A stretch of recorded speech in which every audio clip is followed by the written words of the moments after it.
My home কিচেনে আপনাদের সবাইকে স্বাগত। আবারও একটা আমি অতি প্রাচীন রেসিপি আপনাদের সঙ্গে শেয়ার করতে চলেছি। সেটা হলো শাপলা ফুলের ডাঁটা চচ্চড়ি। শাপলা ফুলগুলোকে ভালো করে পরিষ্কার করে নিয়ে ছোট ছোট করে কেটে নিয়েছি। এবার প্যানে তেল গরম করে হাফ চামচ সর্ষে ও দুটো শুকনো লঙ্কা ফোড়ন দেওয়ার পর কেটে রাখা শাপলা ফুলের ডাঁটাগুলো আমি অ্যাড করে দিচ্ছি।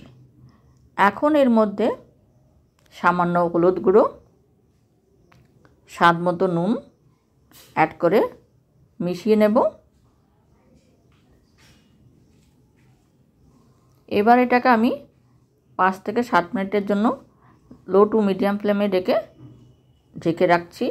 দেখুন 5 থেকে 7 মিনিট পরে এটা মোটামুটি নরম হয়ে গেছে। এখন এর মধ্যে স্বাদ মতো আমি চিনি অ্যাড করছি।